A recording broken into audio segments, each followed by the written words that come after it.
I'm going to post the PowerPoint from chapters 1, 2, 3, and 4. You'll see that every week I'll just add to the existing PowerPoint, and I'll post that every week. So I'll update it every week so that you guys have the current one. And if you can't turn on your cameras, that's okay, because I know a lot of you are working this afternoon and doing different things.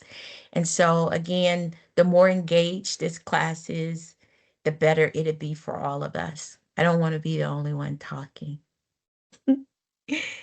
So I'm looking forward to partnering Thank you. with you guys.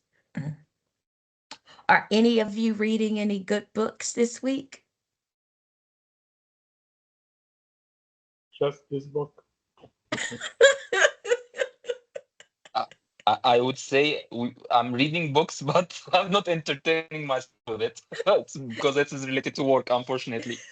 Yeah, I'm reading this book too. But I always try to I'm a massive reader. I don't watch a lot of television. I can sit in my office in the corner and just read for hours. So I'm reading actually a few books on top of like working and teaching other classes. This book is called All About Love by Bell Hooks. This is a really good book. She teaches at the university in New York. She's a huge, prolific writer. She teaches English, and so this is probably one of my favorite books right now. I'm also reading this book. He's the CEO of Disney, and this book is really, really good. I'm always trying to be a better leader because in my day job, I'm a leader. And so this book is really, really good. It talks about lessons learned from 15 years as the Walt Disney CEO. You know, he had retired and they hired another CEO and he was not a good CEO. And so they brought him back. And so just from his leadership style, I really, really like this book. And then this is my last one, I promise. I'm reading the memo. This kind of is like my PhD that I wrote about reclaiming leaning in. And it's talking about women securing a seat at the table in the C suite. And so this book is really good too. And so that's all I'm reading this. A book that I really recommend that everybody should read is actually called The Creature of Jackal Island. It's, Okay. You it's said the preacher of Jacqueline? the creature, not a preacher, of Jackal Island. The creature of Jacqueline. It's basically it talks about the Federal Reserve System, how it's established. There's a crash course about money and finance, and how actually it's really very comprehensive book about how central banks are operated and how they established and how corrupt they are. Oh, How that they they, are. Oh, yeah, I'm gonna get yeah. this. This looks really interesting. It's a very long book, but if whoever reads it, you'll have a great understanding of how economy across the globe and politics actually will get involved. It's very comprehensive. And it's a study guide to it. Yeah, Oh, yeah, that's yeah. awesome. It's by Edward G. Griffin. Mm-hmm. He's he did a really good job. It's a very long book. I actually listened to it as audiobook when I ride my bicycle. I think it's very enlightening. It is also historic. It has a lot of historical events. I was going to ask you how are you getting time to do that? Now, once you said audiobooks, I'm doing the same as well because I No, have no, to no. drive 1 hour I'm up not and doing down to my this. work. No, that book I'm not reading it now. I read it in the past and I read it twice just because it's so long and it's got so much details in it. And I was just when I go ride my bike, I just put it on and I was an audiobook. Thank you so much for sharing that. Good afternoon, Yeah. everyone. Hi. Good Good afternoon. afternoon. I'm so happy to see all of you. I hope all of you had a great week and your families is going well. Like I stated at the top of the hour, I'm going to kind of go through chapters 1 and 2. Then we're going to move into chapters 3. We're going to go through some of you, as you noticed, I haven't graded any papers yet. And I kind of wanted to make sure all of you had access to the APA paper and the format that I placed in the announcement sections.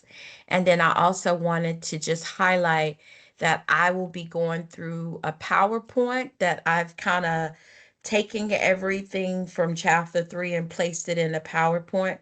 You can follow along in the book or in the PowerPoint. And we're just going to have a conversation about chapter 3. And then we're going to be done with class today. And then if any of you have any questions or concerns that we need to partner on, I'm available for that. Also, I was telling them that like a lot of you, English is not my first language. And so I talk really, really fast when I'm nervous. And so I want to make sure that I'm not talking too fast where someone is missing anything. Even though this class is being recorded and it's going to be on the website, I still want you real time to understand what I'm saying. And like I stated earlier, and the last week, this is a partnership between yourself and I and the whole class where we're all working through this together. We're having a conversation about the chapter.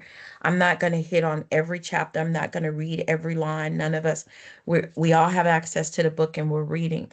But I want us to have a conversation because you will find that the class goes faster and is more engaging this way. And again, like I stated, I'm gonna give us a 5-minute break for everybody to kind of stretch because I know it's really late where you guys are on a Sunday, and then you got to get up and go to work. So I'm not gonna hold you too long, and we're just gonna connect. So before we get started, does anybody have any questions, concerns, ideas?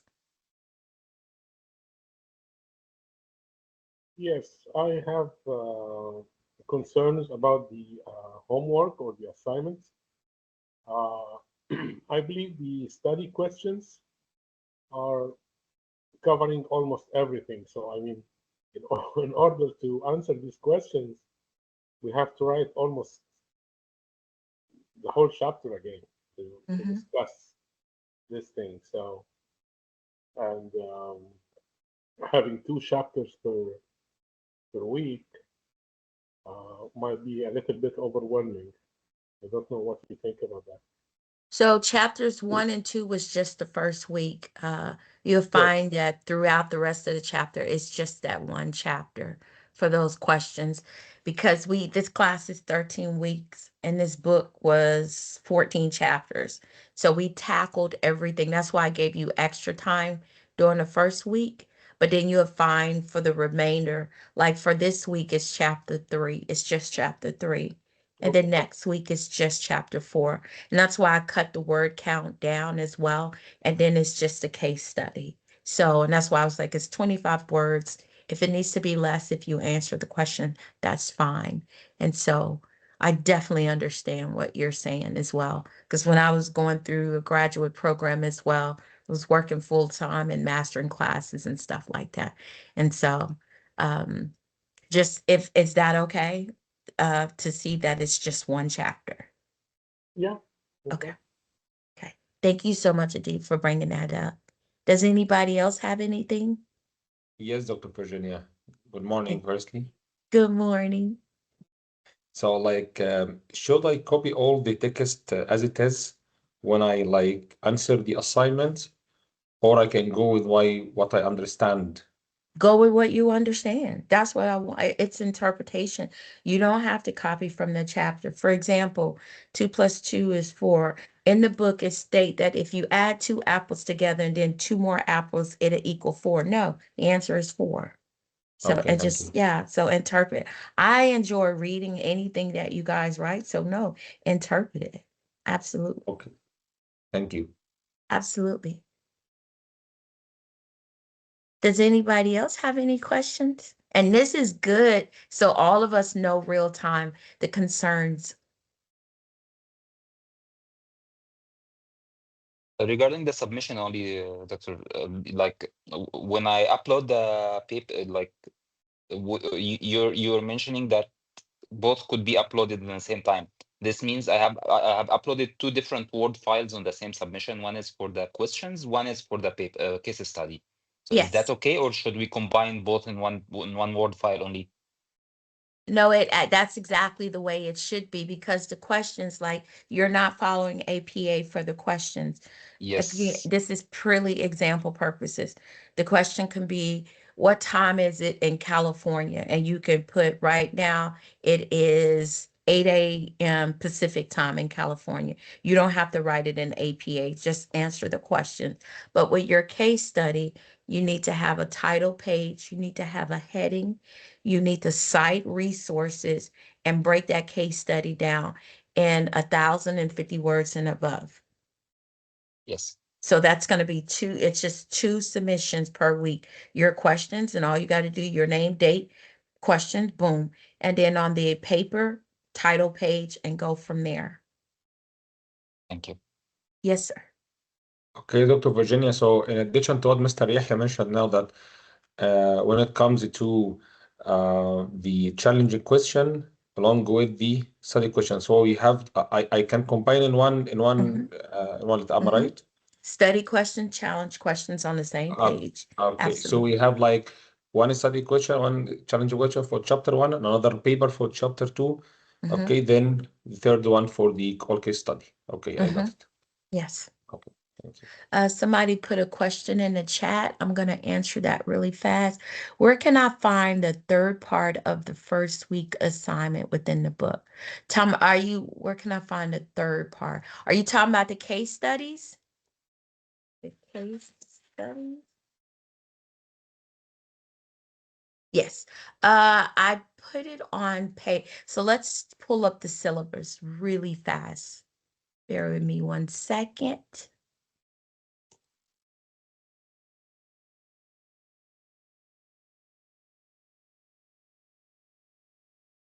Looking for the syllabus. Here we go. Oh, somebody has a beautiful baby. Huh. Okay, so I'm going to share my screen here for just a second, so you can see the syllables. Okay, let me know if you can see the syllables. Yes, we can. Okay, so if Yes. you see here, there you go. You see where it says case 3, page 171 on the page. That's for all of them. And you see I have that throughout every case study, page 172, 173, 174. So throughout every chapter, I have where the case studies are. So is I that think, Doctor, the number of the pages are wrong, because the first case study was in page 400 and something. When I searched for it, it was in the page number 400 and something. That's weird. Like when I tried to go, I ended up having to buy the book because like I tell you guys, I'm an old 40 person. I like books. And the book is on that page, but when it's in this PDF format originally, it showed up on different pages. I find that completely fascinating. I think it has to do with when you download it in a PDF file. It's different from when you're looking at it on the ebook online. Are you all having the exact same experience? Correct, yeah. Because Yeah, also if okay. you open it in from a tablet, it's different than from a phone, it's different from a computer. Yes, yes. Yes. So, I suggested that you can write the case study title so we can search with it. It will be, I think it will be more easier Exactly. rather than Exactly. searching within the pages. okay. Do you hear what they're saying? That if you type case studies like 1, 2, 3, it'll come up. Because when you pull up the book, I'm just gonna share my screen here again. You will see there's a search bar in it. It's taking forever for my pages to come up here. He said yes. Okay. If you type in the search bar, in the search, you can put like case 3 for it and it'll come up. Does that make Sorry, sense? doctor. Share Dr. screen Virginia. not working. Share screen not working. Okay. Give me a second here.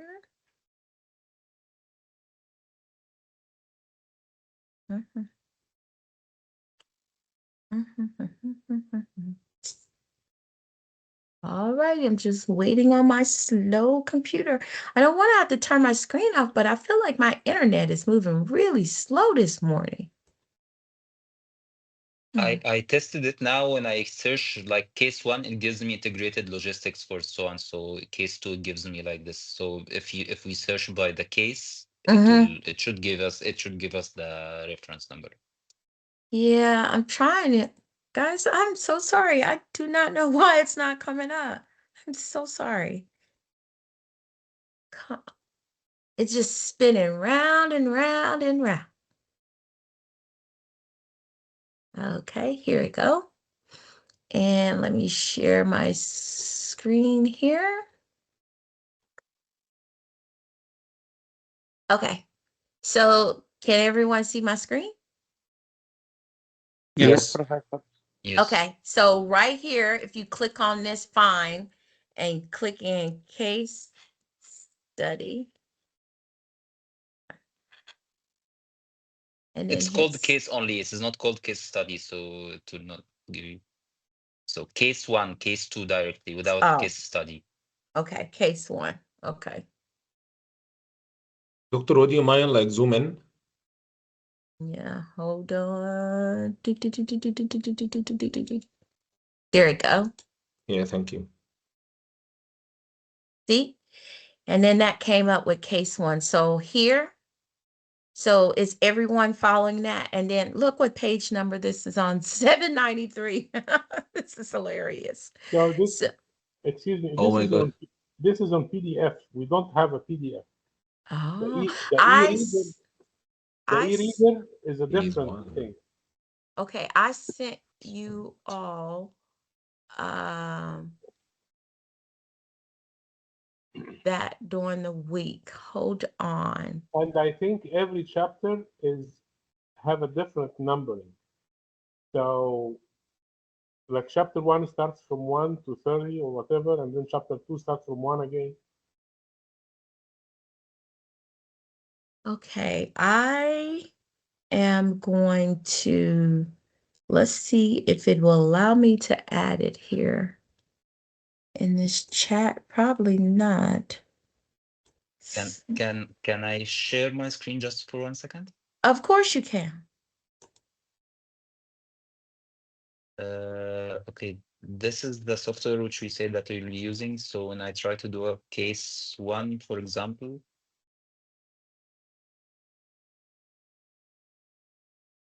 shows here, I think page 1256. Wow. And all cases back to back, like after each other from this page onwards. They are, absolutely. I'm going to see if I can, and I am going to give me a minute.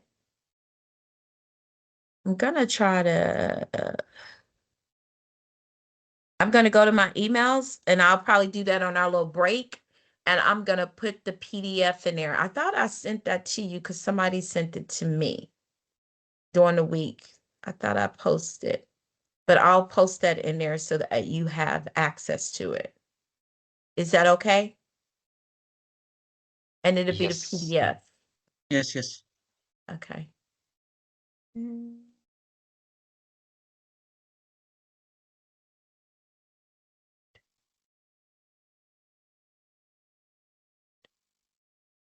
It'll have me do individual to you versus to the class. How can I get this to you? Because it's just an email. Okay, I think I'm going to have to send this individual to all of you because it won't allow me to add it. It would be easier if you upload it to Google Drive and post the link in the chat box. Okay, I can do that. All right. So, yes, I will catch up with the search box. Okay. So, do we have any other questions before we go ahead and get started?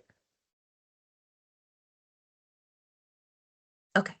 So, Did any of you notice any supply chain issues happening this week in the world or in your or in your organizations that you work with? Yes, disruption from China because of the new year. Yeah. Anything else? Anybody else notice this week?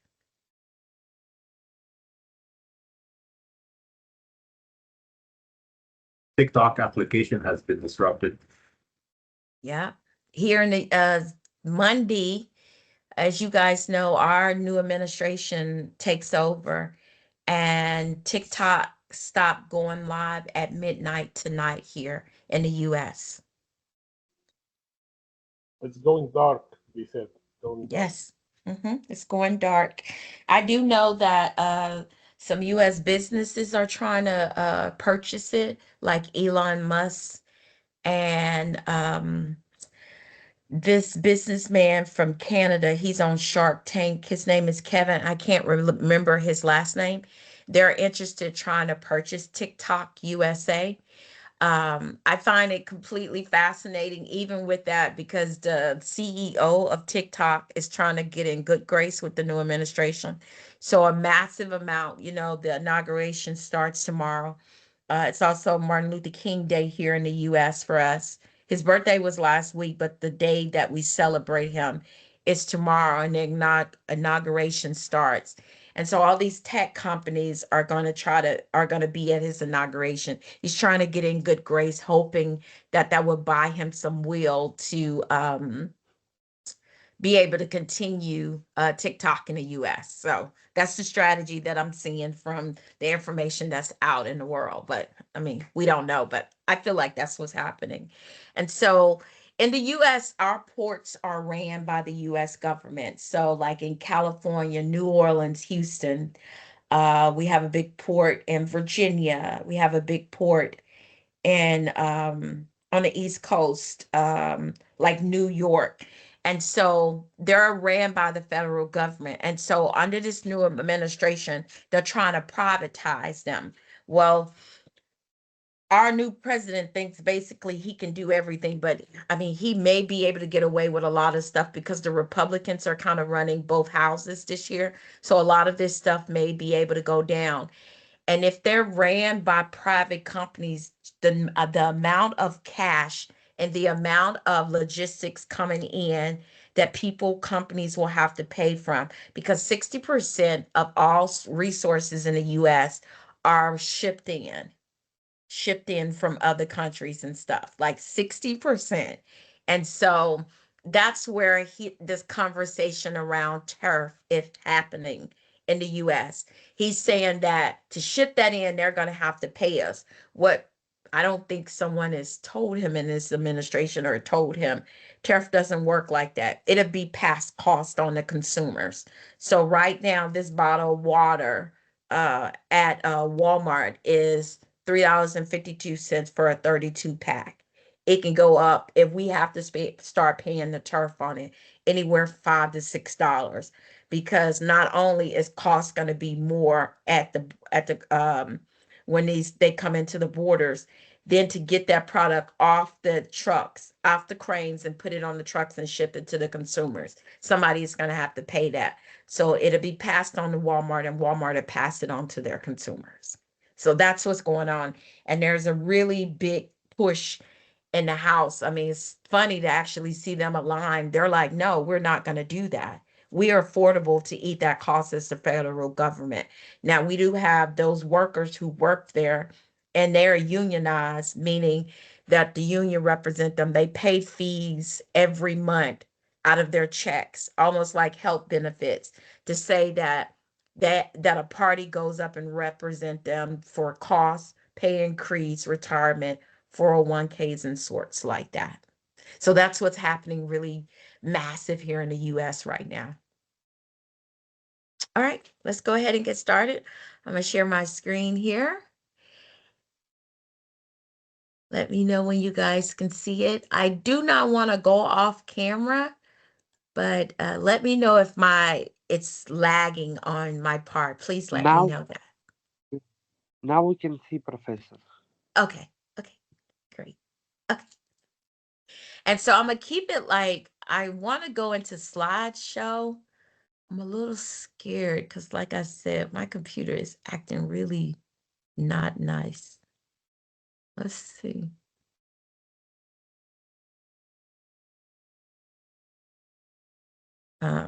Yep, I knew that was going to happen. I'll speed through it. Okay. So, chapter 3 is about logistics. Has anybody had the opportunity to read chapter 3 yet? Yes, I Okay. did in a glance. Okay. Yeah. Yeah. Just skimmed through it. Yes. Okay. It's talking about logistics. Okay. So, as you can see, the logistics of business is big and important. And I thought, like, when I first saw that, I thought, man, those words are really, they're important words. Because when you think of something being big, important, you're like, wow. And then it says it refers to the complex process of managing the movement of goods from raw material to finished product throughout a company's supply chain, ensuring effective delivery to customers while optimizing costs and minimizing delays, ultimately playing a critical role in a company's overall success and competitive advancement by facilitating smooth operation and customer satisfaction. It involved elements like transportation, warehouse, inventory management, order fulfillment, and all carefully coordinated to ensure timely delivery and cost effectiveness.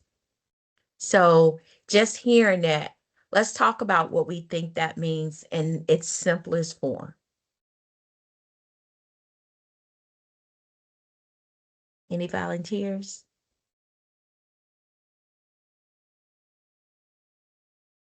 So I think it's just discussing the whole process from ordering to receiving the goods throughout all the different processes.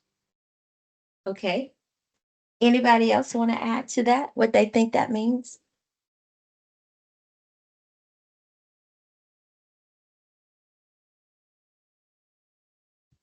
Well, I'll add my I 2 believe it's cents. something Oh, like integrate efficiency between suppliers, manufacturers, and consumers.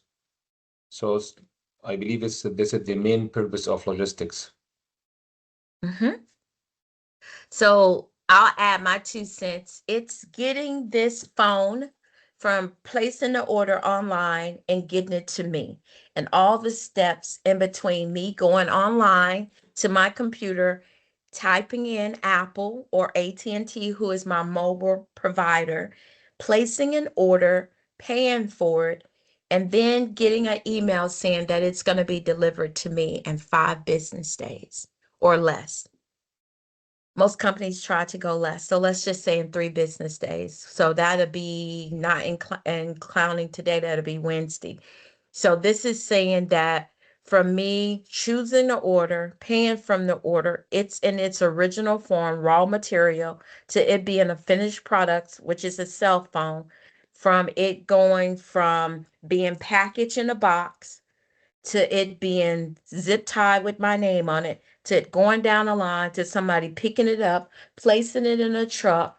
The truck delivers into the Texas market at Arlington or Hust, Texas, or Fort Worth or Dallas, whichever warehouse that it goes to somebody scanning it again, putting it on the truck, to it being delivered, to it being placed on my door, to me opening a box and getting exactly what I placed an order for. That's what the logistics of business is. That's what this statement is saying. Okay. Believe it's very crucial. It's actually the reason a company can succeed and thrive while others diminish and just go out of business. An example of that is Kmart and Walmart. They Mhm. both was serving the same purpose. Kmart did not have a great logistics system. They didn't know what they have in the inventory. They didn't Mhm. manage it properly. The return on the investment as far as the products on the shelf was not optimized. They went out of business. Walmart mastered this, and that's why they are the biggest retailer in the world. Absolutely. And we will find that in our reading, especially in this chapter, how some companies, they didn't conform or they didn't conform fast enough. And like you said with Kmart, they got left in the dust. You don't see a Kmart anywhere. I remember growing up, like I said, I was born in Sudan. We moved here when I was 10. And I grew up in a really small Muslim community. And you would see Kmarts everywhere. And now I have not seen a Kmart in probably 20 years. Because if companies don't conform to what consumers and how consumers are buying, they're going to get lost in the dust. So thank you for highlighting that. This is an Another one is example. Sears Corporation. Yeah. They actually had the logistic, they had everything, and they just didn't, convert to the online ordering. I mean, they could have easily competed with Amazon if they, put their system on computer and on a platform like that, but they didn't, and they no longer exist. Yep. It would be companies like Blockbuster, where you could go in and rent tapes, right, to get a movie. Like they didn't think about like Redbox, or even now you got the app on TV where you can order a movie, pay the same amount of money that you would go to the box and do it. Like you have to constantly be evolving with your customers. And you're going to see that in chapter 3, where it talks about millennials are different consumers from, like, I'm generation X, I think. I'm 40, so I think I'm generation X. And then like they're all different.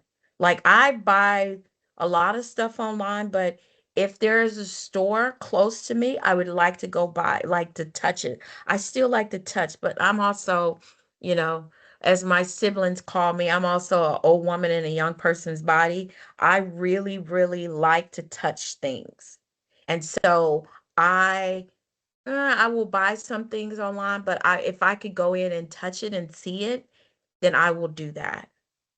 But millennials, like my niece, she never calls me, but she texts me all the time. And I'll be like, why don't you call me? She'd be like, I don't have time, TT.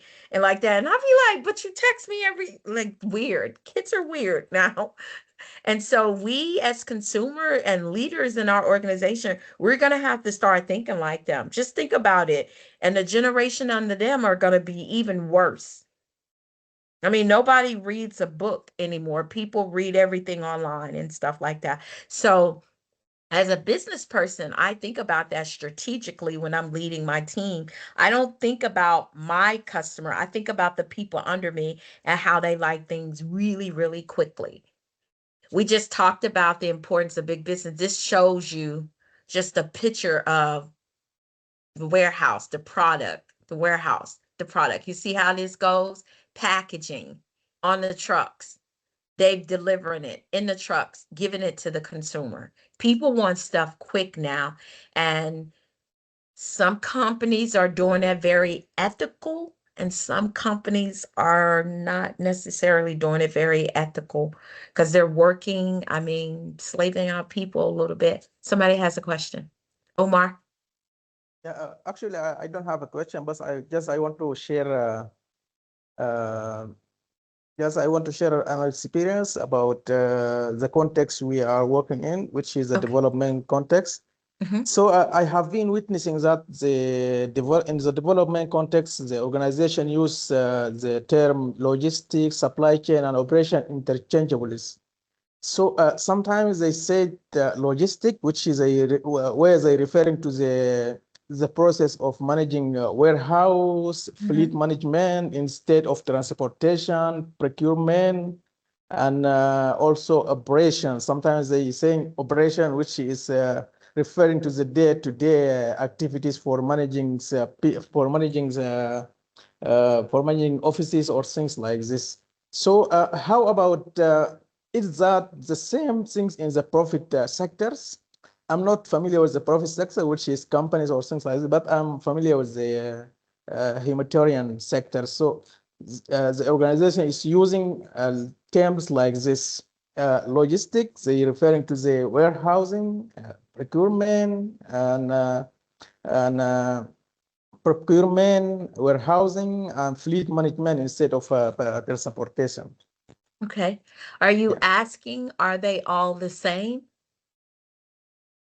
Yes. They're not the same, Omar. And I'll give you an example. Logistic is just the transportation side. It's the product being packaged. It's the product being shipped. It's the product being received.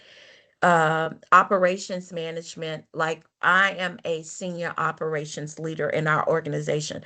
I'm responsible for all of it. I'm responsible for the warehouse team. I'm responsible for the procurement.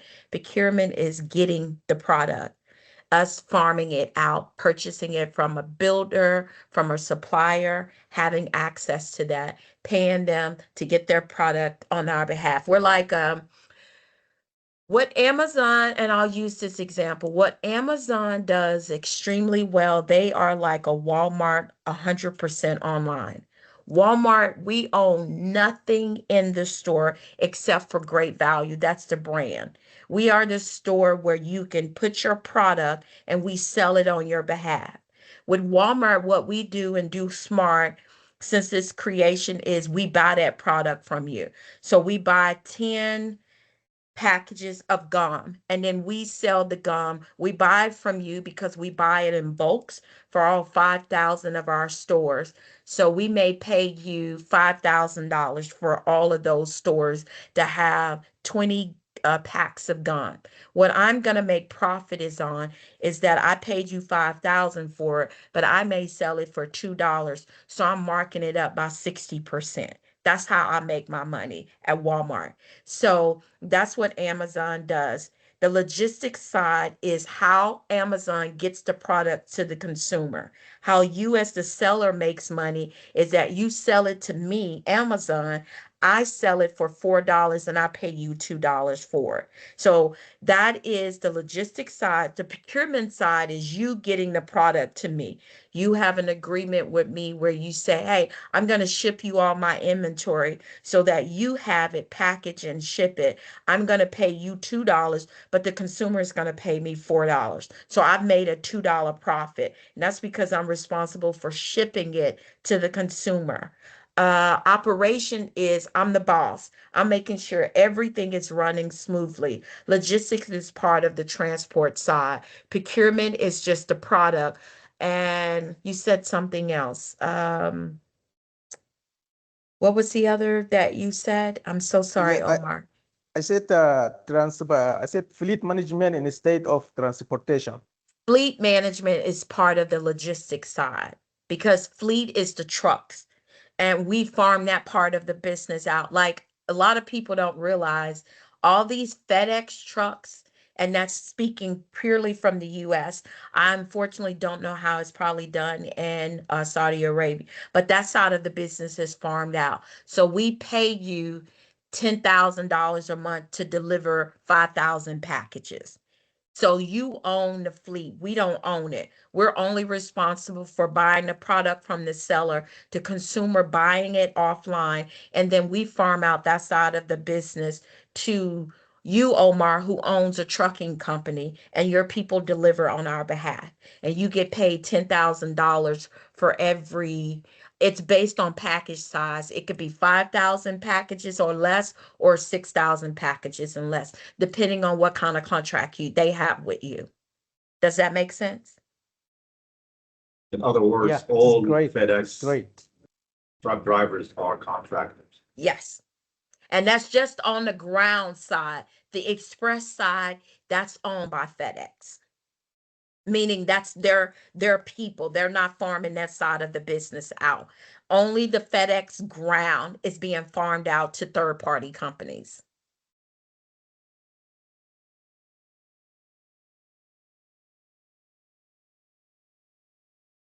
Omar, are you good? Yeah. Yeah, Okay. it is great. So, does anybody else have any questions before we move on? And guys, we don't have to move fast. I want you guys to know we don't have to move fast in this class. There may be where we don't get through all of these chapters because we only have 2 hours a day. And I will never stop us from having a conversation real time just to get through a chapter.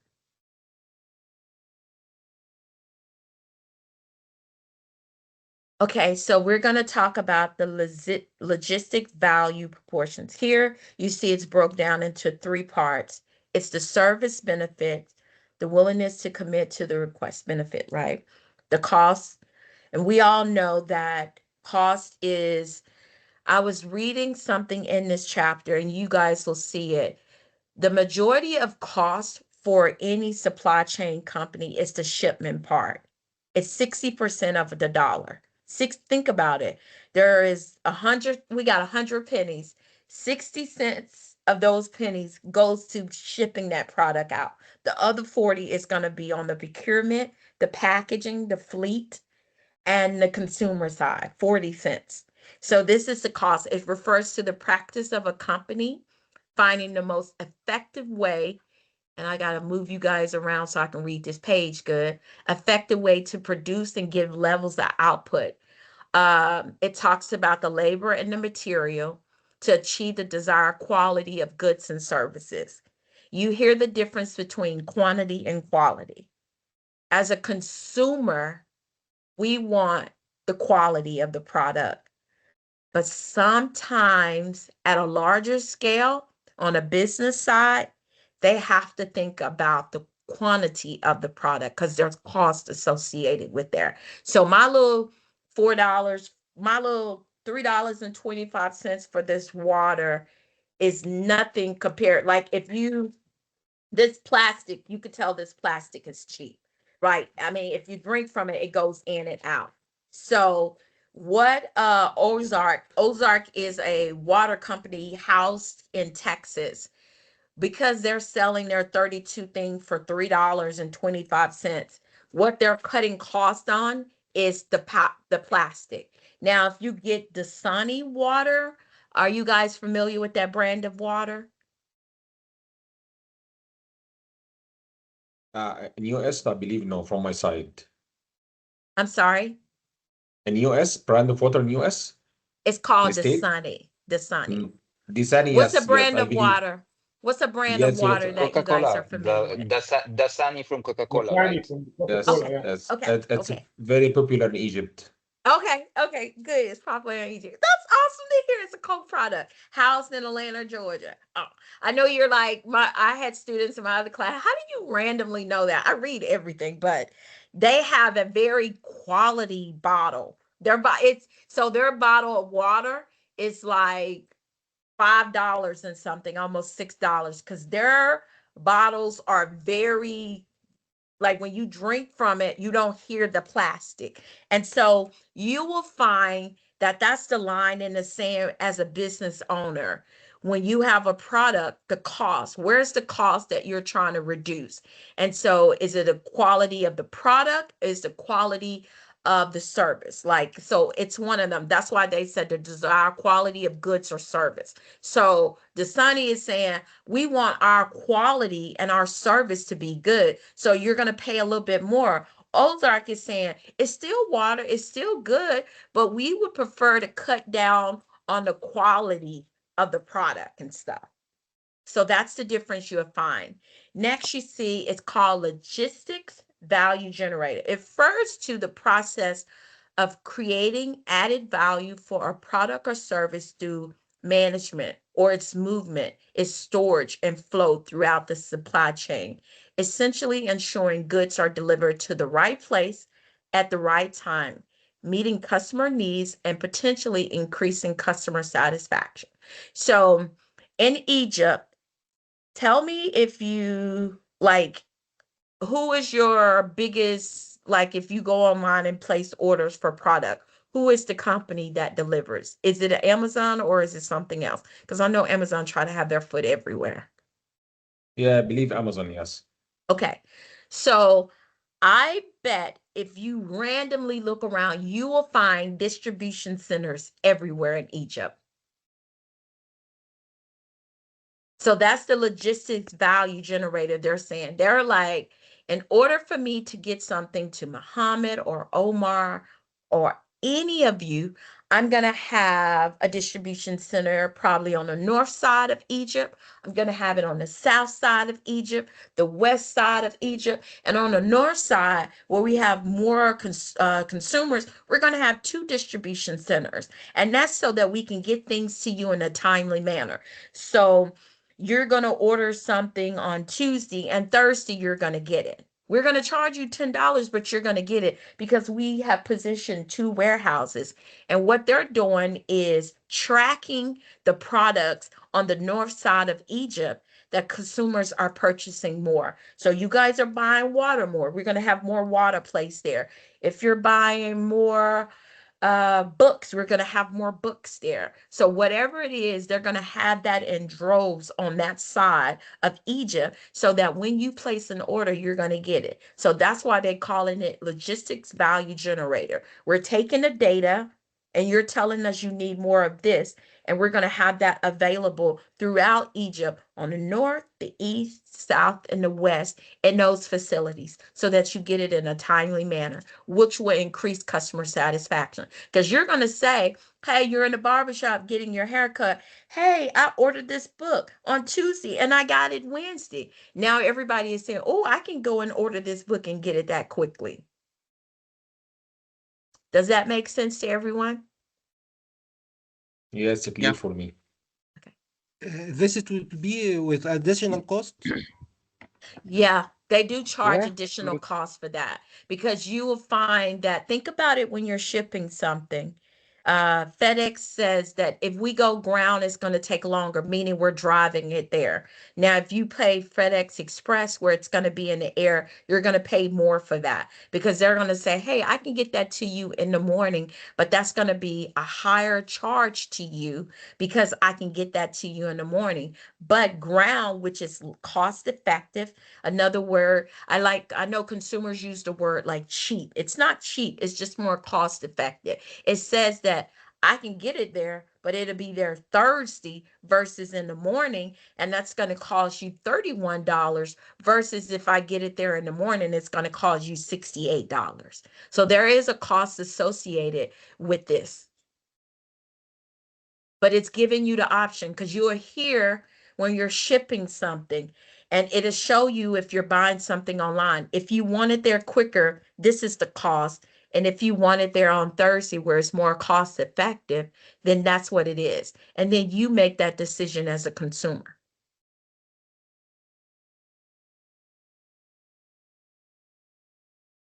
I would like to give another example. Okay. So like in manufacturing, let's say a car manufacturer, and instead of having a big warehouse to have the parts that is needed for manufacturing, they can have a good logistic system which can deliver them the parts on a daily basis as needed only. So they don't have to have a big warehouse. Same thing, they can have the, you don't have to have a big inventory of cars like sitting in a yard, but whatever is manufactured, they can just haul it away on the same day. So they don't have like spend a lot of money on land or facilities to keep all this stuff. That is correct. Speaking of cars, since I actually work at that industry, that became very clear after COVID that that car dealers not necessarily needing to have a lot of inventory. As a matter of fact, that causes do a lot of markdown and depreciation. So it's basically they shifted right now to basically just in time inventory. So most of the vehicles you can, most of the models actually there's very few on the lot. The majority of the cars actually pre-ordered or actually reserved even before they hit the lot. Another a new company that has come out in the last, I feel like 3 years, and it could be longer. I just heard about it in 3 years. So I'll phrase it like this. Carvana, I really like Carvana. It's like a machine ordering a car. It's super brilliant. It's very cost effective. And you're finding that its ability to deliver and execute at the rate that it's doing, because what it is doing that is so smart, because my brain works really crazy like this, so I apologize.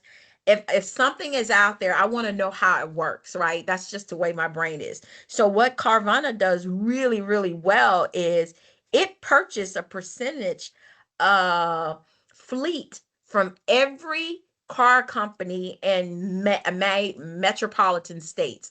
And if I live in Buckhead, Atlanta, where Atlanta is a massive city, if I order a car through Carvana, Carvana says I can deliver it tomorrow because it has a fleet and it pays a storage fee to the car company in Atlanta where they can come and pick that car up anytime and deliver it in that market. And so they're delivering cars faster than going there because you do everything online. Like you never have to talk to anybody. They give you the best deal. So if you go to Carvana and say, no, I want to pay 40, then they say, hey, didn't pay 40, but these are the fleets that you have access to. And they allow the consumer to pick it. They pay the 40 and then it's delivered within 24 hours. So I think it's brilliant. Again, supply chain is changing. It is actually, it's a great concept, but they had their hiccups. For example, they've been banned actually in certain counties here in North Carolina for several months to do business just because they were engaged in selling cars without having the title because they want to flip the cars as quickly as possible. So they were actually, what do you call it?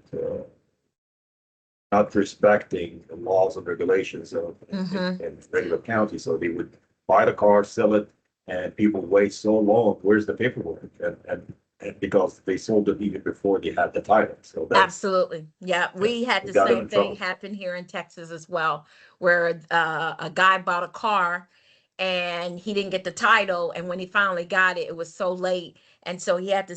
They gave him his money back and stuff like that. And so again, the thing about being new to something is not working out the kinks on how that's going to happen, right? So again, Kavana is saying, hey, we want to be first to market where you can purchase a car and have it delivered in 24 hours, right? And purchase it online and never have to speak to a salesperson. But they have not worked out the kinks on the back end. So their job should have been sample it in a smaller market to kind of work out those kinks. At least a smart company would do that. But they put that risk. They're saying that the risk to be first to market is greater than that. So that's what's happening. Okay, we're going to keep going and then I'll give you guys a little 5 minute here. The work of logistics is order processing. I really, really like order processing because it's really simple. It talks about the importance of getting it right. With all these words, all this is saying the process of getting it right. And what that means is making sure the customer's information is right, making sure the payment is right, and making sure delivery is right. That's why it says the importance of accurate information and achieving logistics performance. And failure to do that will cause an impact to your business and to your consumer. And then finally, when it comes to the work of logistic, it talks about inventory, achieving desired customer levels, commonly referred to as the fill rate, which maximize inventory commitment.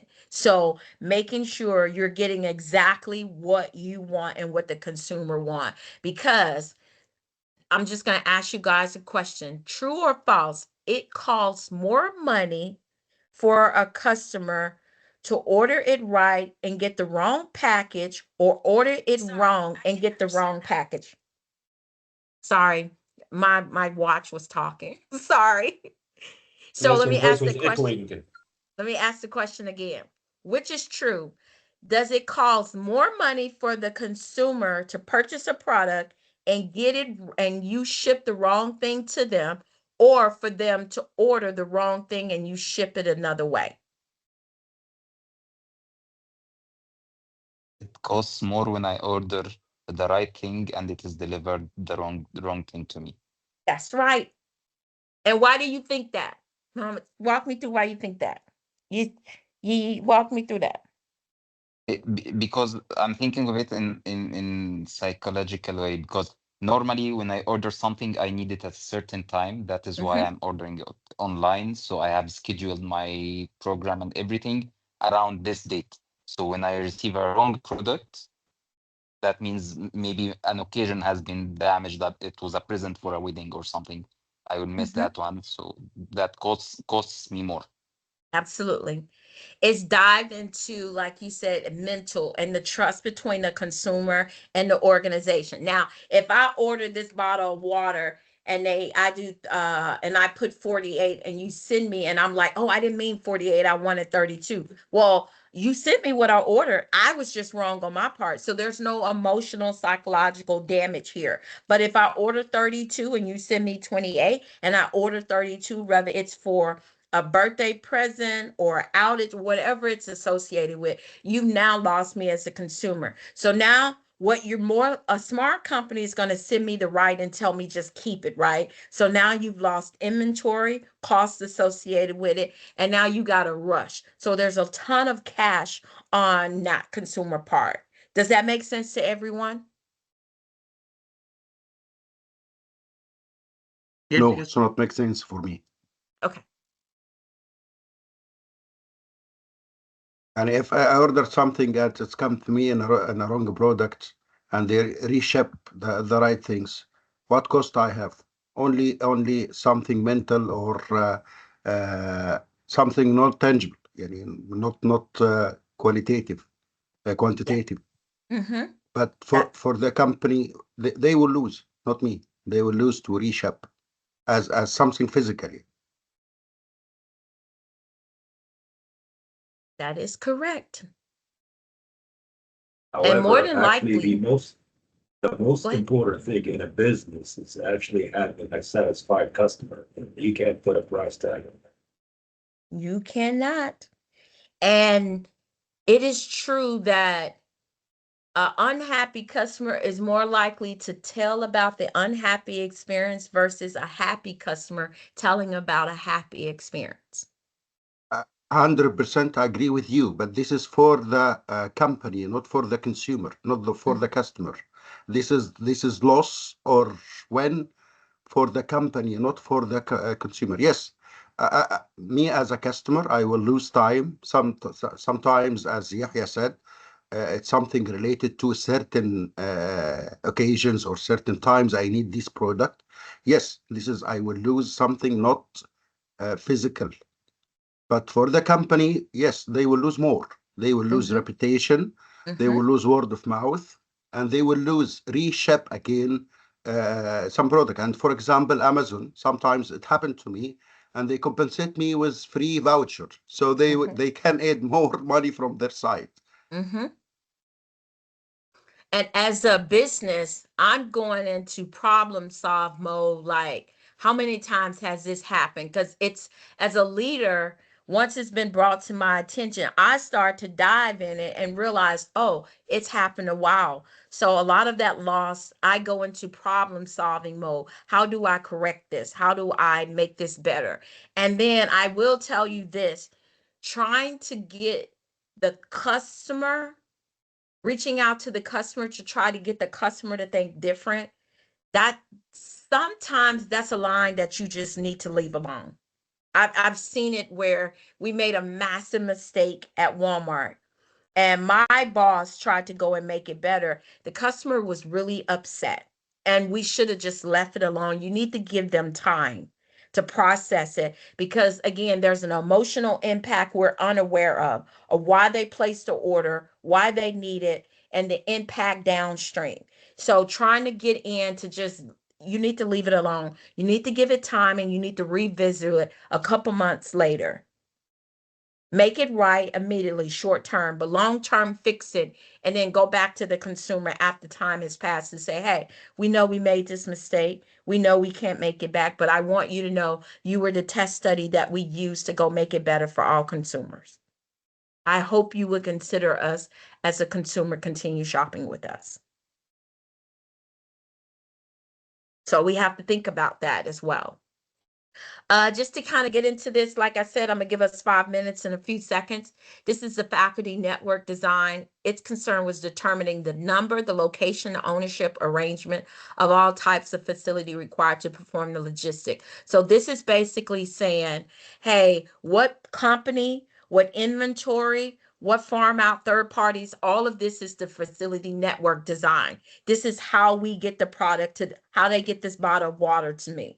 Is it coming directly from Ozark? Because some at Walmart, we have two ways. We either have the product in our warehouse or the company that owns it shipped it directly to our store on our behalf. Actually, there's more, they keep more of their profit if they do it that way. But what happens at Walmart, if you don't get it in the timely manner that we did, then we stop doing business with you because now you're damaging our reputation for our customer. So it talks about performing the logistic work and support and giving firm strategy. It is also necessary to determine what inventory, how much stock at each factory, as well as the customer service area of each factory. So it's saying that in North Egypt, we have 2 facilities. Do we have all the necessary inventory? How long has it been on stock? Is it a product that in North Egypt, they don't use as much as South Egypt? So should we move that inventory to South Egypt? And what's the customer service? How are we diving in and really understanding our customer needs? That's kind of what that's talking about. Do we have any questions before we take a quick little break?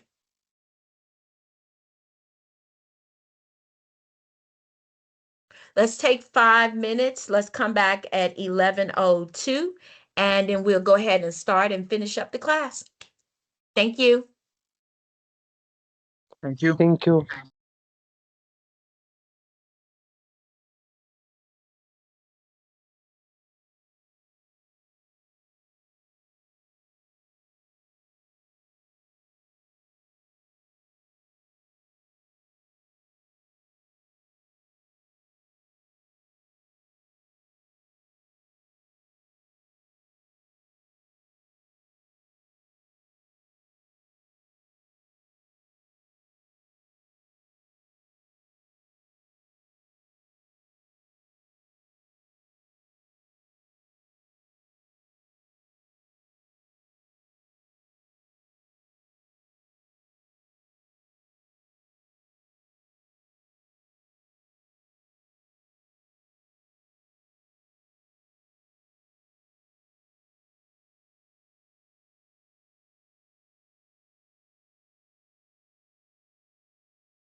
All right, we're going to go ahead and get started. We're almost done with chapter 3. It'll give us a little room to go back and hit some things in chapter 2. Okay, let me go back.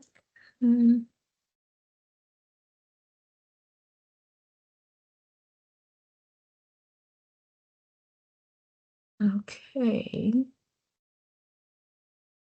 Let's go ahead. That's not what I wanted to share.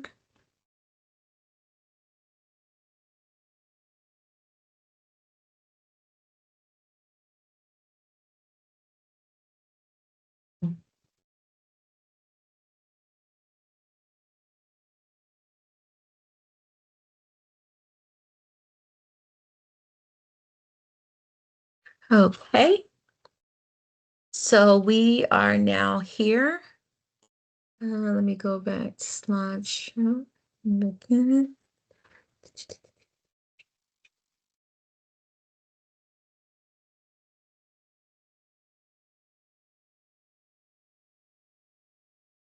Okay, so we were previously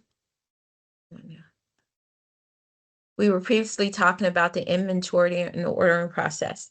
Now we're going to move on to transportation, warehouse. And I know Omar asked a little bit about this. So transportation, as you can see, it's in the operation area of logistics. It's the geological movement and position inventory. It has 3 bases. Like I stated, a private fleet that's owned and operated by a third-party company or firm may be operated. A lot of companies like FedEx. Actually, something else that I just kind of want to highlight, companies like Amazon and FedEx, they were offering people who are trying to start their own like private fleet business, they were offering them like a grant so that they can work exclusively for them to help on their delivery and stuff. So those private fleets, right, that was something that's big. Contract may be arranged with a dedicated transportation specialist. Like I said, companies like FedEx are farming that side of their business out only for ground, though. That's only for ground. Express and there are larger products that's owned by them. And then third, firms might engage in service on a wide variety of carriers that provide different transportation service as needed per shipment base. From logistics viewpoint, 3 factors are fundamental to transportation performance: the speed, the cost, and the consistency. So Walmart, they do farm out a percentage of their transportation, but they also have a private fleet. We have an actual transportation department in Walmart. We have a massive transportation department in Walmart, like massive, massive, massive. And it's controlled and owned by Walmart. We have a VP who run that side of the business. They hire and pay truckers very good money for that. Now, with that private fleet, they deliver to other Walmart stores, neighborhood Sam's, because Sam's is also owned by Walmart. Now, it is its own business, but the fleet do deliver to them from the warehouses and stuff because they pull from the same inventory. They also have a type of flea where we can go, and if Ozark does not have a fleet, we can go and pick up the water on their behalf and they'll pay us a fleet cost there. Now that's normally built into their contract saying that. So instead of us paying them $2, we may pay them $2.75 because 25% of it goes to us picking up the product and delivering because we got to go to the stores anyway. And then contract, we talked about third party. My nephew wants to start a fleet company. And so I was helping him to kind of set that up, apply for grants and stuff. Right now, he has 3 trucks. And while he may not deliver a massive amount, he does really, really good. And one thing he's doing is speed, consistency, and cost. And so as those 3 things are part of the framework of his business, excuse me, then he is going to start to get more business. Because right now he's doing it only for FedEx, but his goal is to get 3 more trucks, and those 3 trucks are dedicated only to Amazon. And smart companies are doing that. They're saying, hey, this fleet is going to be just for this consumer brand, and this fleet is going to be just for this consumer brand. And that's really smart business, because long as your speed, which he has, cost. So he is saying that to build up my business right now, the cost is going to be $2, while the guy down the street may be $4. You're more likely to pay him for the $2 because he has speed and he's consistent. He makes sure that his drivers are very professional. Like, they don't throw boxes, and he has video on them to make sure they're delivering professionally to consumers, to make sure product is not damaged and lost. Now, warehouse, material handling, and packaging. This fourth function of logistic warehousing, material handle, packages also represent part of the logistic operations solution. However, they are not independent actors, but are an integral part of the logistic area. An example would be sourcing, order selection, transportation, and in some case, product modification assembly. So I ordered this desk that my company had, a third party company that that's part of the transportation team. They own coming in, setting it up, and making sure that I understand how to use it. Now that's also part, because if you order something like, are you guys familiar in Egypt with Wayfair, where you can order, it's like ordering furniture online? I know it's huge in the US, but I don't know if they have a international footprint. I haven't heard about it before. Okay, so Wayfair, I can order this desk from them, and part of it is they will come in an assembly, and it's part of their company. So they have a dedicated team that's part of Wayfair. It's not a third party consumer. They come in and they set it up. So instead of me paying $2 to have it delivered, it's now $2.50, because 50 cents is going to this designated team, where they come in, they set it up, they put it in the right place, they make sure I understand how to use it and work it. And then that's just part of the delivery. That's why they said warehouse, material handling, and packaging.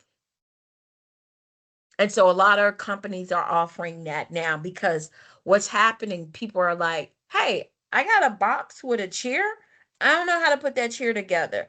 And so companies are always looking at a different way of profit in their organization. And supply chain is just one of them, to say, hey, we can offer for our people to come in and deliver it and set it up for you. Meaning we'll bring it into the house, set it up, and do all of that. And you would pay us an additional 50 cents. So that's an additional revenue stream in the supply chain industry that they've tapped into. And keep me honest, probably the last 10 years I've started to see that. Yes. Questions? Hello, Professor. This is Ahmad. Actually, it is not a questions, just an example. We have such a company here in Sudan. It's called Abul Fadil Office. It is specializing in furniture item. So when they sell you an item, they give you two options: whether you have to receive a ready-made item, or they will send the item in a pack, and they will send you a team to install it wherever you want it. So you will be working with the team, and you will tell them, I want this here and I want this here. And by the way, it is cheaper than the ready-made items. That it is. Yeah. And I actually like that, that because I'm always like looking at my business, and this is me talking from a leader perspective. I'm always looking and saying, where is untapped revenue in our organization that I can kind of lean me and my team into? And so it sounds like somebody realized, hey, this is a revenue stream for us. And so because there's no original thought, everybody just copying and pasting it in their organization. And so I actually like this because, like I said, when I got this desk, it goes up and down. It's really, really heavy. I need it. And so they were like, somebody's going to come, and they put it together and they told me how I work and stuff like that. And so I needed that because they were like, I was like, when I first ordered it, I was like, is somebody going to put it together? And they were like, do you want somebody to put it together, or do you have somebody already stationed in your home that can do it? I was like, no, somebody needs to come and put it together. And so that is an untapped revenue that companies in the supply chain are now tapping into. There are also people that are farming that side of the business out. Uh, if you go to like a Home Goods, which is a store you can buy furniture, it's like an Amazon. It carries everybody products inside. They have a company, I can't remember the name of it, but they will deliver and set it up in your house for you, and there's like $100 fee for it. And so, and depending on where you live, if it's outside of 20 miles, I think the cost can be a little bit more. But those are some of the things that supply companies, moving companies, because moving companies, I think it's actually brilliant that moving companies are doing it, because they already have trucks and the capability with men. So it's just another revenue stream, and it's really smart. I have a question. Of course. What if, like, for example, like when you have FedEx hiring those contractors, what did you call this, outsourcing instead of farming? To me, farming is like we go fishing in the wild and then we decided to farm. So we're gonna have our own lakes, and actually then we're gonna produce those fish locally. So that will be farming. But outsourcing will be is to dedicate someone else or hire someone else to do this for us and just pay them for that. Wouldn't that be the right terminology? So farming out is also, it has a dual term, and so farming, you can go and farm the land and different things like that. But you'll also hear some US companies use the word farm out, meaning they farming out that type of business to another company that's already established. It's the same thing as outsourcing, but they're interchangeable to each other. I'm just very familiar with the outsourcing. Okay, I'll try to. I'll try to. All right. I'm gonna write myself a note to use outsourcing versus farming, because, like, you'll hear me from a leader perspective, I'm always using the word farm out. Hey, let's farm out that side of the business. So let me write this note real quick. All right. It's just that but the first thing came to my mind is like, yeah, going to the wild catching fish. But if we want to farm it, then we're just gonna have our own lakes over here. We're just gonna have fish locally produced. So, to me, that is like that's internal. It's no problem. I apologize. This is, again, I'm so glad that you brought that up, culture and language. So I'm so glad that you brought that up. That's an example of understanding my audience better and not using that term. That's why I just put it there, outsourcing, because here in the US, we use that word interchangeable to outsource. So my apologies, everyone. It's okay.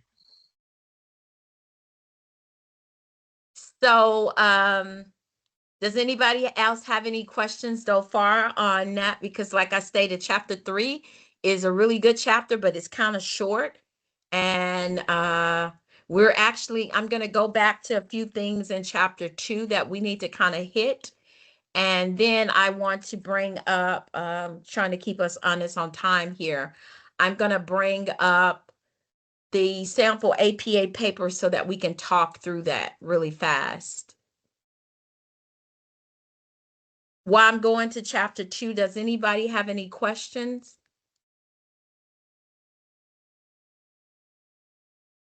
No questions, Professor. Thank you. Okay, so actually this is chapter 1. I just want to make sure there were some definition words that I wanted us to make sure we pay attention to. supply chain definition and activities. It was supply chain management. It was information, digital supply chain, logistic management, logistic, and integrated logistics. And so, as you can see with supply chain management, it's the process of coordinating, overseeing all activities involved in moving a product from its raw material to this end consumer. And we all know what raw is. When I get this phone, it didn't start as this phone. It started in all the parts that were put together to make a phone, and then the end, the consumer, which is I get a full phone. So that's something that I want us to pay attention to. Information is meaning something is related to the data. Information what drives actions, performance is based on their knowledge rather than the intuitive or the guessing. We all understand what information is the correct information. We all have our ideas of information, but we need to make sure the information that we have has been tested and verified. Digital supply chain, a system that uses technology to improve the flow of goods and information between businesses. Again, Amazon does that well. They were the first to do it. They had an existing platform because it was originally just where people ordered books. And then I tell people Amazon is the Walmart on mortar, like going online, placing an order, getting a product, because it doesn't, yeah, it does now. And we learned from Muhammad's feedback last class that it does have its own product, but it's like a store that carries other products for consumers. If I had a product, I can set up an Amazon store where they'll sell it on my behalf as well. So that's what digital supply chain is. Logistic management, the process of planning, implementing, and controlling the movement and storage of goods and services. A good logistic management is I have this is my warehouse. I have this book. I'm going to take this book off the shelf, put it in a box. I'm going to tape it up. I'm going to put the ticket where it goes to be delivered to the consumer's house.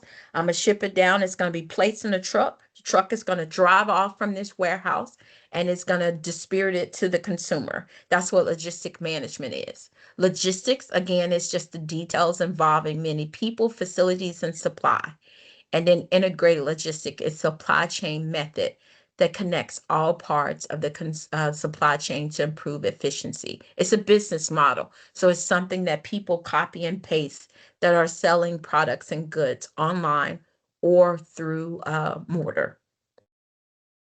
So these words are really important for you to really understand it. And if anybody wants to say, hey, look, can we use an example to better understand the words? Then we can do that.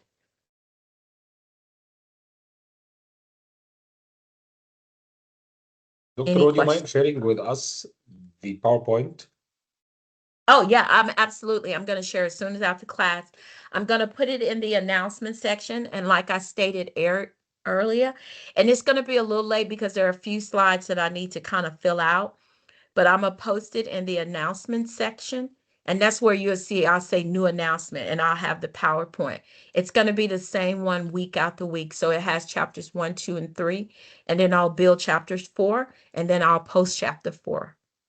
My goal for next week, now that I'm a little caught up, is to have chapter 4 already ready. So I'll work on it, not this afternoon because I have dinner with my family, but I'll work on it tomorrow for chapter 4. And that way I post it for class for next week. Okay, that sounds great. Great. Thank you. You're absolutely welcome.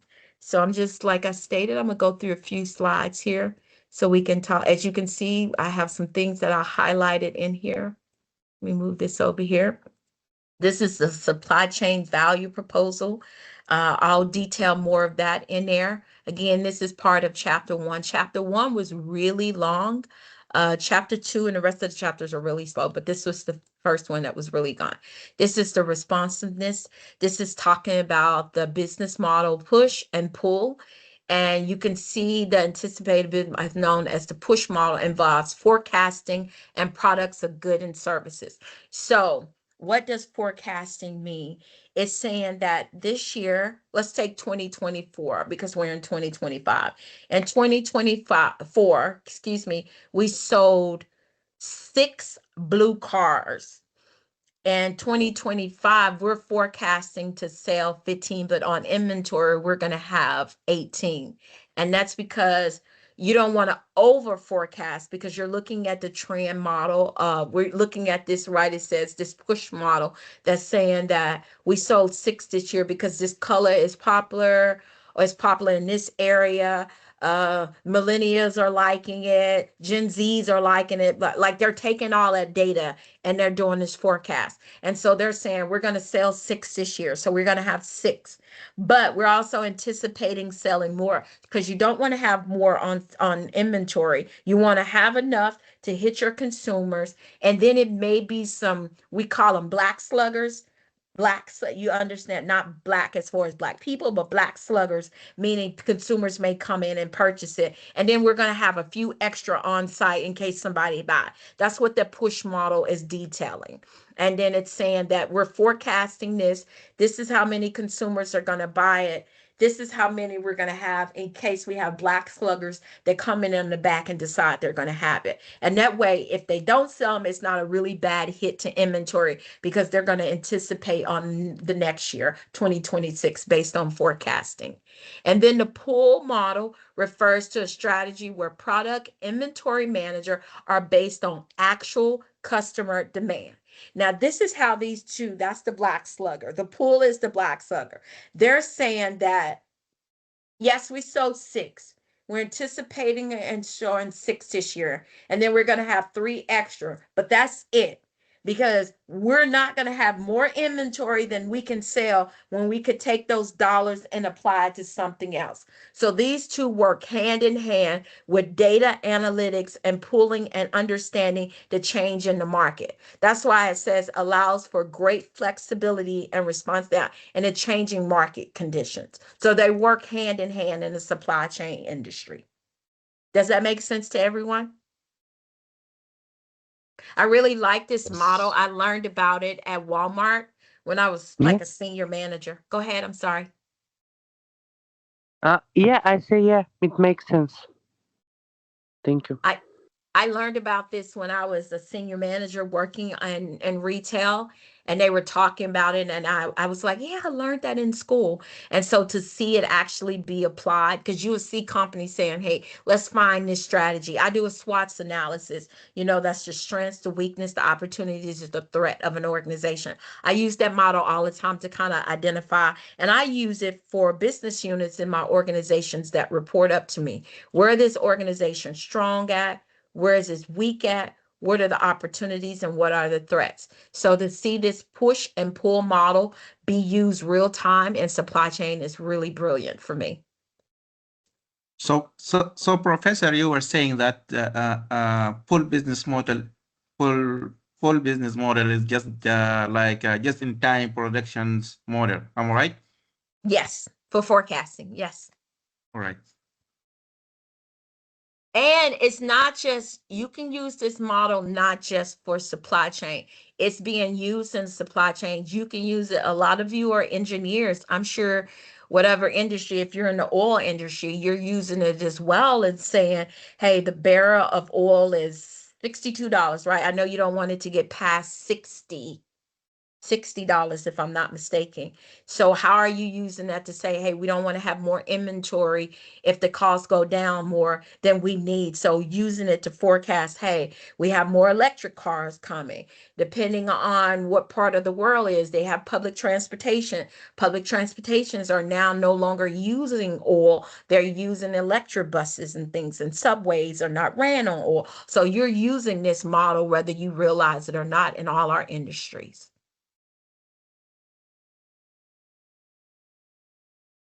I believe they work hand in hand, push and forecast. I mean, for example, that's what explains, before Christmas in October, you start having Christmas items on the shelf because they anticipate from previous years that's the volume we need for those gifts, those chocolate or whatever. That's how they stock it. But also their forecast could be off, and they might need more, they might need less. Mm-hmm. So that's when just in time comes in hand. It's like, oh, it seems like we're running low on this and we're gonna have missed opportunity to make money. So can you provide us with that? So that's where the logistics. Yeah. And that's a really good call out, because what happens is, and we'll just take the warehouse, two warehouses in North Egypt, one in South. Well, if South needs more and you have the inventory in North and you're not, what's going to happen is you're just going to ship it over. So that's what forecasting is, saying that we're going to buy this many, and we're not just going to buy it for the inventory in East Egypt, we're going to buy it for North, right? And if North doesn't use it as much, it could be housed there because they have more space, and then they can ship it over if we need it. So consumers do that. We at Walmart, we do it all the time. Stores run it.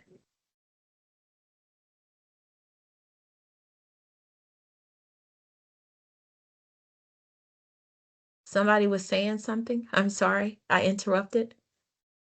That's just like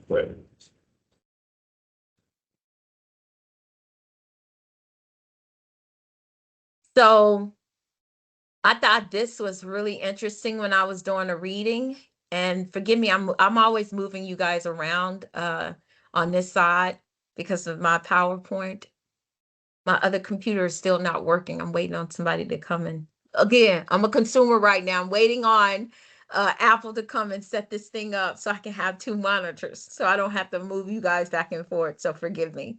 I love the industry disruptors in supply chain. And we were talking about that earlier. Excuse me. The Garden Research identified 5 consumer changes that will disrupt the supply chain market forever.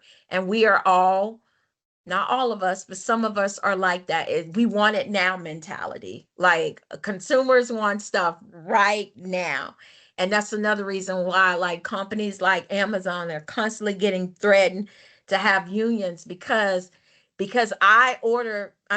said, let me make sure I get this number right. They said that Amazon gets 1 point, let's see. Is it 1.1 thousand orders per 0.1 second? And they were saying that they get so many orders so quickly that because consumers want it right now. And so these are the things that are disrupting the market right now. Personalization, millennial preference, right? The omni-channels, the phone, on computers, on tablets, multiple ways that people can order stuff, and aging consumer needs, right? You have the baby boomers who they want things that are not out of market, but sometimes a little bit, aging. And then you have the millennials who want, the iPhone. What is it, like a 16, 17 now? I don't know. I don't keep up with that. But they want it like right now. So those are the disrupting things that are happening in the market right now. Does anybody have anything to add to that? Yeah, government mandate. For example, government mandate right now that every automotive company go total electric when they don't have infrastructure.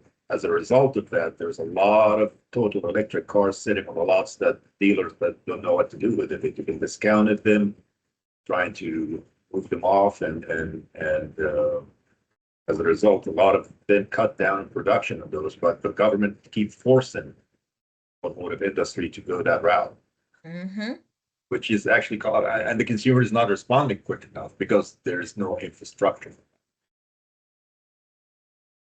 Especially in a country like the United States, where it's a vast country and people got used to just get into a car, drive across the nation, and tell them that now I got to calculate how many miles I got to go, and before I can figure out where I'm going to charge, I'm going to spend 2 hours. It's just not practical, but it's the government interruption for. So let me ask you guys this question. Where do you think we're going to be in 5 years when it comes to supply chains? Do you think we're going to have both brick and mortar? Are we going to have more mortar than brick, or is it still going to be, consumer based? What do you guys think?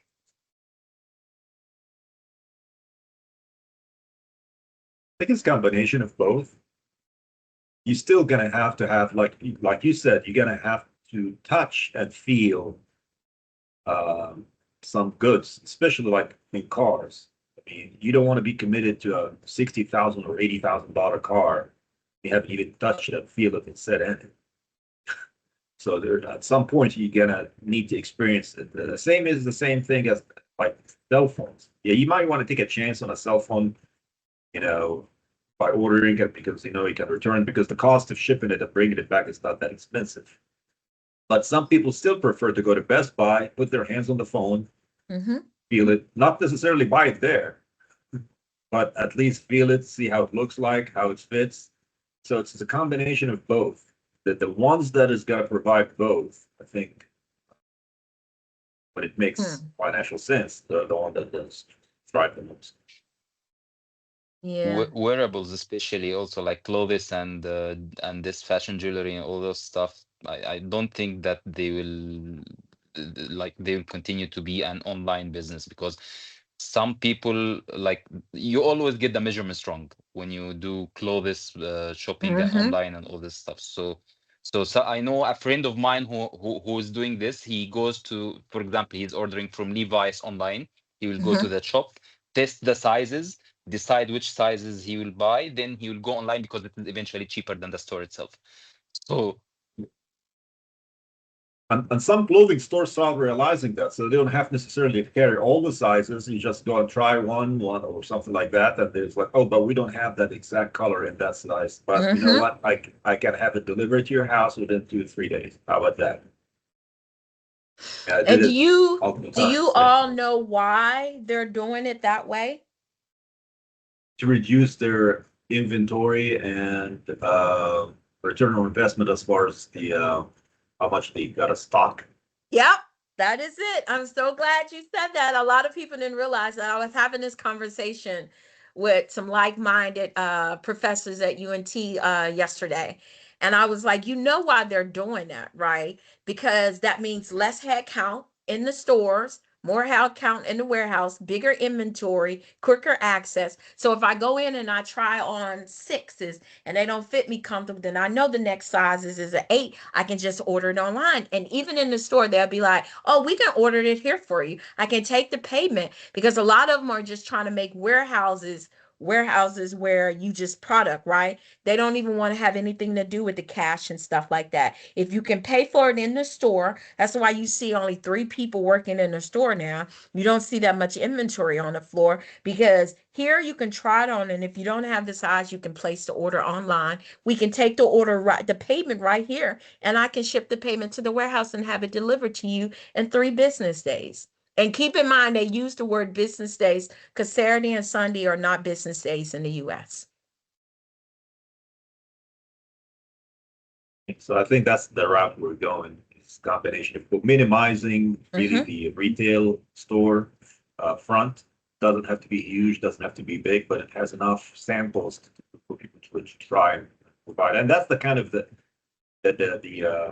way Tesla been selling their cars. They usually have a boutique in a shopping center mall where people see the material, see the product. Maybe you have a car downstairs where they can go for a test drive, but that's it. They don't have a whole dealership. Absolutely not. 60 cars sitting on the lot yet. I bought my car. I went to test it here at Sewell, but I bought it from another Sewell in another state because they have you could just sample what they want. But if you're looking for a certain color, they were like, oh yeah, we have a particular place that we have that car house and we'll have it shipped to you. And then in 5 days I came and picked it up there. Like I'm telling you, it's blowing my mind. You know, technology is blowing my mind. And I just want us to talk real quick about the technology of that. I'm telling you, companies with supply chain and technology and tools, research has identified 6 technology changes that will offer both opportunity and disruption to supply chain and logistic strategies and operation. And so the autonomous vehicles, the Internet of Things, it talks about artificial intelligence. What do you guys think about that? The 3D printer, big data, and alternate fuel and stuff like that. Those electric cars and things of that sort. And so what do you guys think about AI? in the It will supply chain definitely industry. it will definitely help the supply chain industry because like for instance, Internet of Things and AI, okay, through AI you can get statistics of which goods are say are sold in which areas more than the other areas, so you can rebalance your stock. Internet of Things, you can use that for the packaging, cost saving on the packaging in the warehouses before shipping. So there are many usages of this technology nowadays in the logistics and the chain supply in industry. Okay. I agree with you there. I'm actually concerned. Have you noticed in your residence, and you tell me if I'm the only one, how many of you have Alexa? Raise your hand. Have you noticed that if you say, right? Because Alexa is on even when it's not on. And if I said, hey, I need to buy new bathroom rugs, right? Because Alexa, an app on my Apple phone, is catching that data.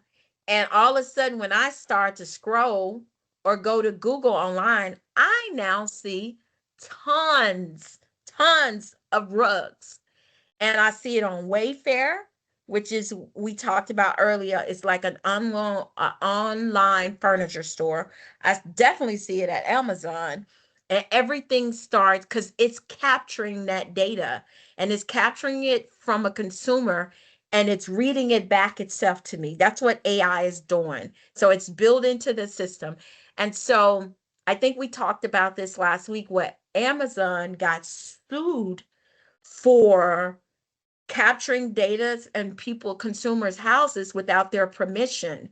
And so now it says that when you plug in Siri, it'll say, we have the right to basically hear what you're saying and capture the data and what you're scrolling on your phone and use that as a way to kind of sell that back to you as a consumer and perhaps the people around you in your neighborhood, because they're realizing that when I'm scrolling those things, I'm at home in my resident in a neighborhood where there are other anywhere from 20 to 30 new homes and stuff like that. They're capturing that data. And so in the next 5 years, I'm actually looking forward and fascinated with what data, AI, and the supply chain and brick and mortars is going to look like. So that's why companies like Walmart is putting tons of resources into like internet and AI and data and analytics. Companies like Amazon is already ahead on that. All these companies are doing the exact same thing. And so they're going to be more like, I feel like brick and mortar is going to scale itself out eventually. But then I'm thinking about it this way: real estate, which is a massive things in organization. What's going to happen to that? That's why companies are now coming back to work, because they're like, wait a minute, if AI takes over and we stop building businesses, there has to be a way that we keep them married. Because then what's going to happen to companies that build real estate, with the exception of food places? If I build a new store for men to come in and shop and they can't shop there, then how am I, as a business owner in real estate, building retail, how am I going to make money? So I'm interested to see what it's looking like in the next 5 years, because I feel like they're like, you're only going to get so far. You're going to need us. So that's just my thoughts. But anybody else? We got a few minutes before I need to jump into showing you guys a few things. With that being said, there's a great book that you might want to read. It's Okay. called Permanent Records by Edward Snowden, where he basically talks about how all these information is actually permanent records, and it's really the age of having privacy is gone.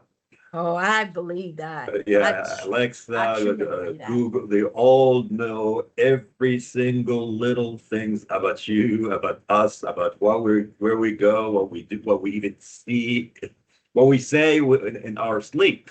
I agree with that. I'm sorry. I know I'm not, I know I tell people, I'm not one of those people that, oh my God, the world, right? But I do believe that they're tracking that data. And I think that the new administration wants to have access to that data, because if they could turn us into more of some of the countries, you know, outside of the US, they would, if you know, voters allowed it. Free ain't free like it used to be. That's all I'm gonna say. By the way, not only is Alexa doing that, I'm sure it's No, I'm Google, sure it's not. you know, I'm sure it's not. I'm sure it is not. Oh, absolutely. Alexa's the only thing I allow in my house, and every other day I unplug her to be like, look, I need a little privacy. So,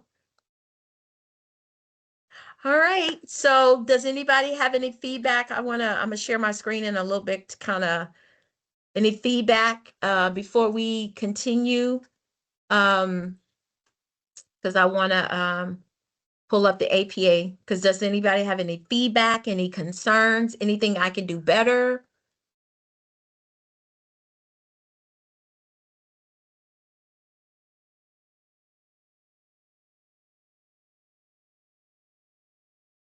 Everything's fine, and I believe that by going on this journey, it will be much better for understanding each other and to communicate much better. So thank you. Of course. Thank you all. I'm gonna pull something up here. Okay. Alrighty. Pulling up my email address to kind of show something to you all.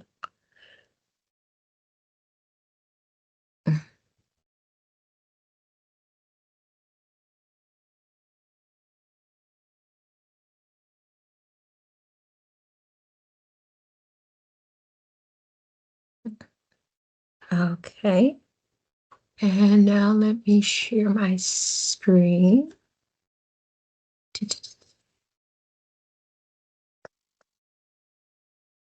Hmm.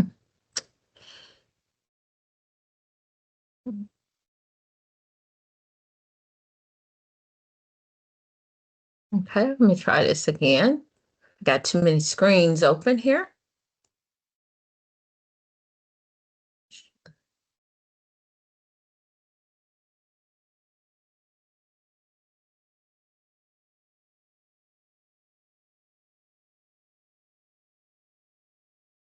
Okay.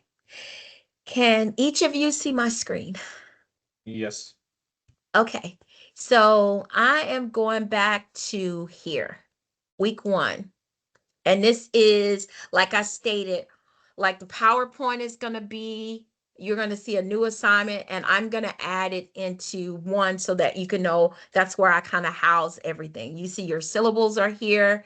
You see your APA sample, APA paper. So I'm going to bring up my paper so you can kind of see my example. Because like I stated earlier, some of you have already posted your papers, and I kind of want you to go back and look at something. Okay, so can you see my paper here? No, still not yet. Okay, let me stop sharing and go back to sharing. Sometimes it does that. Okay, here we go. Let me know when you can see it. Yes. Okay, so as you can see, this is what we call a title page. And you see I got example of APA, everything in yellow. You see I have the heading, I have my name, I have the date, the university, and my professor's name.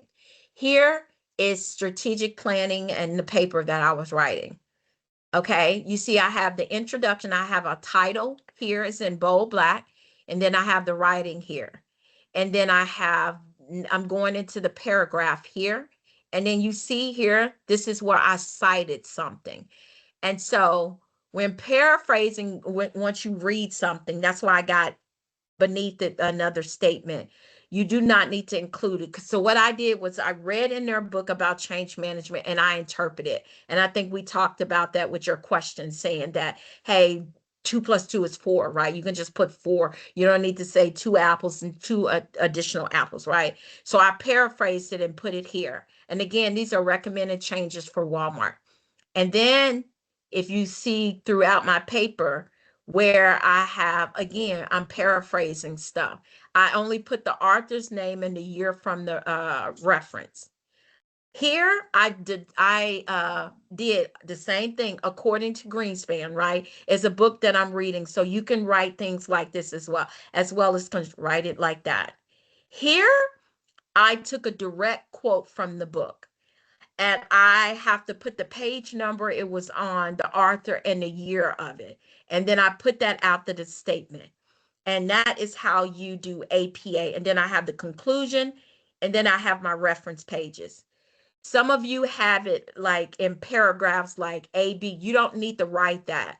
And as you can see, a paragraph consists of anywhere from five to 7 questions. So 1, 2, 3, 4, 5. 5 sentences make a paragraph. Anything less, it needs to be combined with the paragraph. So it's 5 to 7 sentences that makes a paragraph. And this is how you write it. I saw a paper where you had like A, B, C, and 1, 2, 3, 4. You don't need to put that in there. If it's a paragraph, it only needs to look like this. You don't need to put A. As you can see, it needs to be an exact replica of this paper as far as like the style. You see, I have strategic planning heading on all papers. The introduction of a new paragraph, you see, I have it in bold, and then the paragraph broke down. And then I have conclusion, and this is the end of the paper.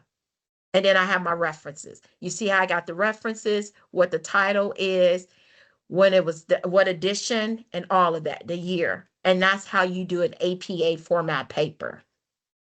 So for those of you that have written papers, if you would go back and follow this strategy. Does anybody have any questions? Yes, Dr. Virginia, regarding the highlighting. So do I have to highlight like for the reference or what I quote from the book?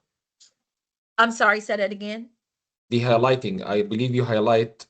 Oh, no, the Okay. highlight is just to show you guys examples. You do not have to put highlight. I was trying Okay. for those of you, that's why I said example of APA paper, see instructions in yellow. This is just so you can see the instructions of what the paper would talk about. But that's only for the instructions. But no, you do not have to put anything in yellow. This is for you to understand APA style format only. So your paper shouldn't have anything highlighted. And you should have this in black, the title only, but the rest of your paper should be read in Tolman Ruma number 12. And whatever quote from the book, it should be mentioned by page number, am I right? Yes, if it's a direct quote. So like this, I'm gonna go scroll to the bottom here. I took this direct quote from the book. Instead of me paraphrasing, I took a direct quote. So that's the only reason you put the page number. If you interpret something from the book, like you see here, then you, again, you can write it like this as well. According to would be the same thing. You see, I have Greaseman 2015. It is the same example that I have Wiley 2016. I just said according to Greenspan, started it like that. But you see how I got budget was encompassed, 7 compromise, including that. That was just something I read from the book, and I interpreted my style. Okay, thank you, Doctor. You're absolutely welcome. I would like to remind my classmates as well that the spacing should be 2 and it should be left aligned. Yep, that is true. I have that on, let me stop sharing the other paper that I have here. I shared another paper with you guys. Let me go. This is APA paper PDF. Let me open that real quick. And I'm now going to go back and share my screen with you.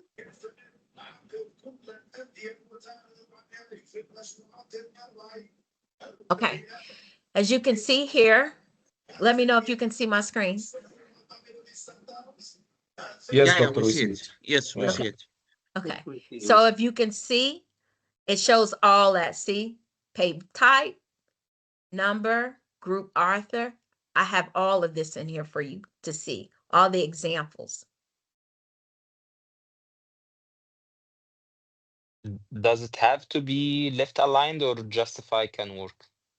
You don't have to have it left. You can have it in the middle. The only reason why they have a subtitle under this, that's only if you have a subtitle. So if I'm saying cars and then I have Mercedes, Range Rovers, BMWs, you'll see those subheadings. But if I don't have subheadings inside of a paragraph, then everything is in the center with the heading. If I have just automobiles and no subheadings, automobiles, apples, oranges, banana, Fanta, right? I'm going into the paper. Only if I broke it down by the types of automobiles would I have subheadings.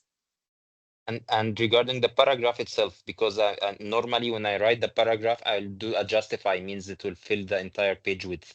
Should I keep it left aligned or just keep it justify? If you don't have a title with the so you'll have, you see where they got this word is the long, this is the first paragraph, but everything after that first line is on to the left until the end of the paragraph. Okay. And you'll see that trend. You see how you see the trend in all paragraph?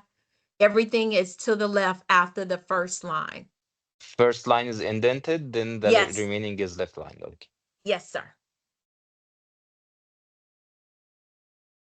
And that's how it is. And then you see the reference pages.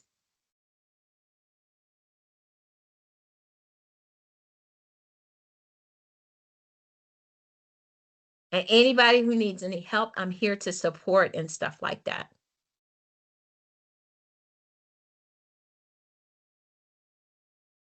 All righty. And let me just talk about, I went back and talked to the school, and they were saying that that's why you see like your chapters 1 and 2 is due by Monday. I gave you guys until Wednesday because it was a long week, but they said that I have to get grades in at a certain time, meaning you can't in week 5 be submitting week 1 papers. You're going to lose points. You can't do that.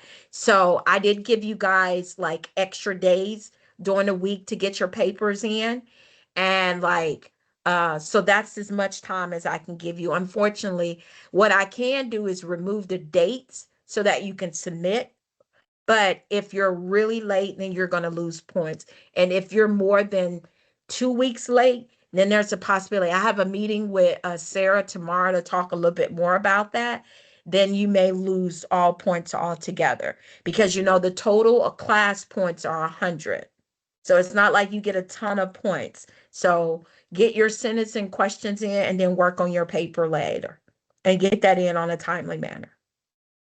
And remember, the reference in the title page does not count towards your page count.